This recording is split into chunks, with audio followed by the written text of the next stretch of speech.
దీపావళి వస్తా ఉంది. దీపావళి అంటే అప్పుడు నరకాసురుడు ఒక రాక్షసుడు ఉండేవాడు. ఆ రాక్షసుడు అందరినీ ఇబ్బందులు పెట్టేవాడు.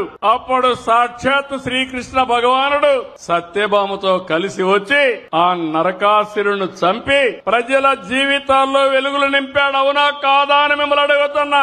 అందుకే దీపావళి బ్రహ్మాండంగా చేసుకుంటున్నాం. దసరా బ్రహ్మాండంగా చేసుకుంటున్నాం. దీంట్లో ఒక మెసేజ్ ఉంది.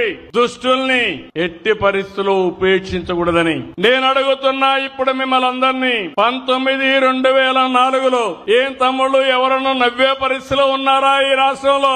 పండుగలు చేసుకునే పరిస్థితిలో ఉన్నారా ఈ రాష్ట్రంలో? ఆటో డ్రైవర్లు స్వేచ్ఛ ఉందా ఈ సమయంలో?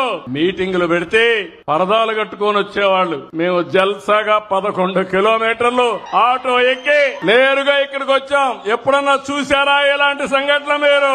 ఇంకో పక్క ఇక్కడ మీటింగ్ పెడితే పారిపోతారని గోతులు దువ్వేవాళ్లు, కందకాలు తీసేవాళ్లు అన్ని పోయినాయి. మీకిచ్చిన దసరా సందేశాన్ని గుర్తుపెట్టుకుంటారా అని మిమ్మల్ని అడుగుతున్నా. దీపావళి గుర్తుపెట్టుకుంటారని మిమ్మల్ని అడుగుతున్నా. మళ్ళా ఈ రాష్ట్రంలో ఇలాంటి దుష్ట శక్తులు రాకుండా, మళ్ళా మనకు చెడు జరగకుండా మనం కాపాడుకోవాల్సిన అవసరం ఉంది. అదే చరిత్ర నేర్పిన పాఠం, అదే మనకు వారసత్వంగా వచ్చే పండుగలని చెప్పి నేను మీకు తెలియజేస్తున్నా. విజయవాడలో చాలా సంతోషం. అన్ని వెహికల్స్ కూడా సిఎన్జికి మార్చారు. ఇది శుభ పరిణామం. 98% వెహికల్స్ అన్ని సిఎన్జి వెహికల్స్ ఉన్నాయి. ఆటో డ్రైవర్ని మనస్ఫూర్తిగా అభినందిస్తున్నా. మంచి పని చేశారు మీరు. రాబోయే రోజుల్లో వీలైనంత వరకు సిఎన్జి గాని ఎలక్ట్రికల్ వెహికల్స్ పోతామని చెప్పి కూడా నేను మీకు తెలియజేస్తున్నా. ఈ కార్యక్రమాన్ని కూడా మనం ముందుకు తీసుకెళ్తాం.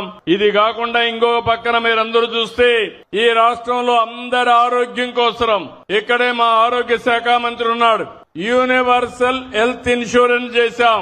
అది 2,50,000 రూపాయలకు అందరికీ చేశాం. పేదవాళ్ళందరికీ 25 లక్షల రూపాయలు ఖర్చు పెట్టి మీ ఆరోగ్యాన్ని కాపాడే బాధ్యత ఈ ప్రభుత్వాన్ని చెప్పి మరొక్కసారి హామీ ఇస్తున్నా.